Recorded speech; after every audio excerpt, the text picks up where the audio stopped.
உலகமே பதற்றத்தில் இருந்தாலும் தன் நிதானத்தை தவறாதவர் ஞானி எனப்படுகிறார். உண்மையை உணர்ந்தவன் எதற்கும் அஞ்சமாட்டான். மரணம், இழப்பு அல்லது மற்றவர்களின் விமர்சனம் என எதை கண்டும் பயப்படாமல் தர்மத்தின் வழியில் நடப்பவரே உண்மையான ஞானி. உன் கோபத்திற்காக நீ தண்டிக்கப்பட மாட்டாய், உன் கோபத்தாலேயே நீ தண்டிக்கப்படுவாய். இந்த உலகம் உங்களை வந்து தண்டிக்க வேண்டிய அவசியமில்லை.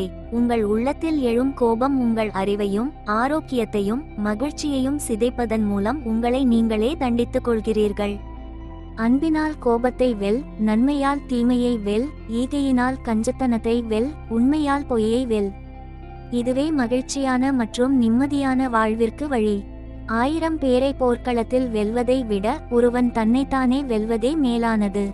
வெளியுலகில் நாம் ஈட்டும் வெற்றிகள் காலப்போக்கில் மறையலாம், ஆனால் நம் மனதை நாம் அடக்கி பெறும் வெற்றி நிலையானது மற்றும் தெய்வீகமானது. உன் திசையை நீ மாற்றவில்லை என்றால் நீ எதை நோக்கி போய்கொண்டிருக்கிறாயோ அங்கேயேதான் போய்ச் சேருவாய். உங்கள் எதிர்காலம் மாற வேண்டும் என்று நீங்கள் விரும்பினால் உங்கள் தற்போதைய செயல்பாடுகளை நீங்கள் மாற்ற வேண்டும். இல்லையெனில் பழைய முடிவுகளையே நீங்கள் மீண்டும் சந்திப்பீர்கள். எப்போது நீங்கள் ஒரு விஷயத்தை பற்றி உங்களது சொந்த அனுபவத்தின் மூலம் உணர்கிறீர்களோ அப்போது மட்டுமே அதை ஏற்றுக்கொள்ளுங்கள். கண்மூடித்தனமாக எதையும் நம்பாதீர்கள். உங்கள் அறிவையும் அனுபவத்தையும் கொண்டு சிந்தித்து எது நன்மையை தருகிறதோ அதை மட்டும் கடைபிடியுங்கள். சுயநலமின்றி அறிவையும் கருணையையும் மகிழ்ச்சியையும் பிறருக்கு பகிருங்கள். அவ்வாறு செய்வதால் உங்கள் வாழ்வில் உள்ள ஒளி மங்காது, மாறாக உங்களை சுற்றியுள்ள உலகம் இன்னும் பிரகாசமாகும். தீய நண்பர்களின் சகவாசம் உங்களை தவறான பாதையில் அழைத்துச் சென்று உங்கள் ஒழுக்கத்தையும் சிந்தனையையும் சீரழித்துவிடும். இது உடல் ரீதியான காயத்தை விட பெரிய இழப்பாகும்.